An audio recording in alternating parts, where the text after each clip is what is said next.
Everybody, വണക്കം to Indian 220 world. അപ്പോൾ കഴിഞ്ഞ ദിവസം നമ്മുടെ ഗൗതം ഗംഭീർ പറഞ്ഞൊരു സ്റ്റേറ്റ്മെന്റ് ഉണ്ട്. ഇപ്പോഴത്തെ കറണ്ട് ഫോം അനുസരിച്ചാണ് ഞങ്ങൾ ടീം നിശ്ചയിക്കുന്നത്.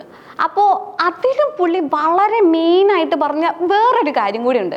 സഞ്ജു സാംസനെ മാറ്റി നിർത്താൻ കാരണം അത് അദ്ദേഹത്തിൻ്റെ ഇപ്പോഴത്തെ കറണ്ട് ഫോം ആണെന്നാണ് പറയുന്നത്. സംഭവം ലോകകപ്പിന് വേണ്ടി കളിച്ചു, കപ്പൊക്കെ നേടിത്തന്നു, അതൊക്കെ അവിടെ ഇരിക്കട്ടെ.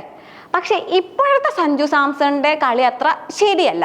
അതുകൊണ്ട് സാംസൺ കളിയിൽ നിന്നും മാറി നിൽക്കണമെന്നും ഇത് സഞ്ജുവിനോട് പേഴ്സണലായിട്ട് പറഞ്ഞിട്ടുണ്ടെന്നും അത് സഞ്ജു സാംസണിന് മനസ്സിലായി എന്നുമാണ് ഗൗതം ഗംഭീർ പറയുന്നത്. അതായത് പുള്ളി പറയുന്നതിന്റെ അടിസ്ഥാനത്തിൽ 3 ഇന്നിങ്സ് ആണല്ലോ ഒരു കളിക്കാരൻ ഫോമിലാണോ അല്ലയോ എന്നുള്ളത് കണക്കാക്കുന്നത്. അങ്ങനെയാണെങ്കിൽ ഇപ്പോഴത്തെ ബാക്കിയുള്ള കളിക്കാരുടെ കറണ്ട് സിറ്റുവേഷൻ അനുസരിച്ച് നമുക്കൊന്ന് റിവ്യൂ ചെയ്ത് നോക്കാം.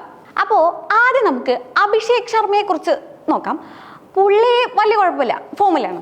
പിന്നെ നമ്മുടെ വൈഭവ് സൂര്യവംശി, പുള്ളി 2 കളി കളിച്ചിട്ടുള്ളൂ. അതായത് ഗംഭീർ പറഞ്ഞ യോഗ്യതയുടെ കാര്യത്തിൽ എത്താൻ ഒരു ഇന്നിങ്സ് കൂടി ബാക്കിയുണ്ട്. അത് കഴിഞ്ഞാലേ അകത്തോ പുറത്തോ എന്ന് തീരുമാനിക്കാൻ പറ്റും. ഇനിയുള്ളത് ഇഷാൻ കിഷനാണ്. പുള്ളിയാണെങ്കിൽ കഴിഞ്ഞ 5 കളികളിൽ മാത്രം 14 റൺസ് എടുത്തിട്ടുണ്ട് എന്നല്ലാതെ വേറെ പറയത്തക്ക ഒന്നുമില്ല. എന്നാലും പുള്ളിയാണ് നിൽക്കട്ടെ. അടുത്തത് തിലക് വർമ്മയാണ്.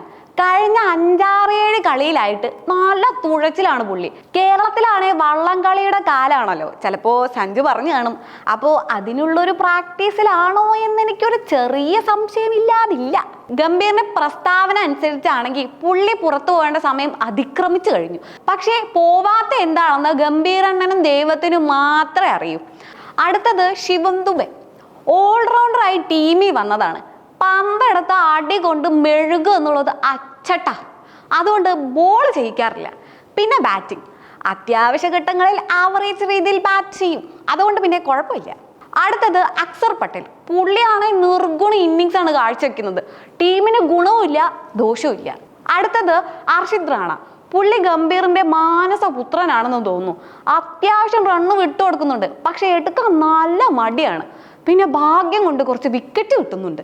അടുത്ത ഒരാളുണ്ട്, ആദ്യ ഓവറിൽ വിക്കറ്റ് ഒക്കെ എടുക്കുന്നുണ്ട്, പിന്നെയുള്ള ഓവറിൽ അന്യായ രീതിയിൽ റണ്ണ് വിട്ടുകൊടുക്കലാണ്. സംഭവം പുള്ളി ഒരു ദാനശീലനാണെന്ന് വേണമെങ്കിൽ പറയാം.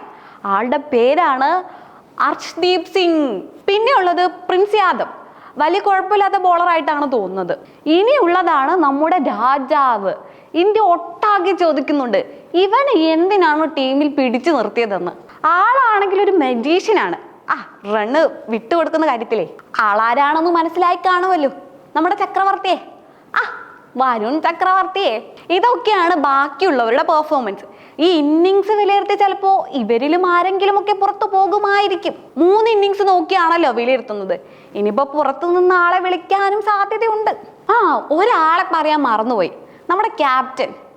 അത് പിന്നെ ക്യാപ്റ്റൻ ആയതുകൊണ്ട് ടീമിൽ നിന്ന് പുറത്താക്കാൻ സാധ്യതയില്ലല്ലോ, അതുകൊണ്ട് പുള്ളി എന്തായാലും ഉണ്ടാകും. അപ്പോൾ വീണ്ടും കാണും വരയ്ക്കും നന്ദി, വണക്കം.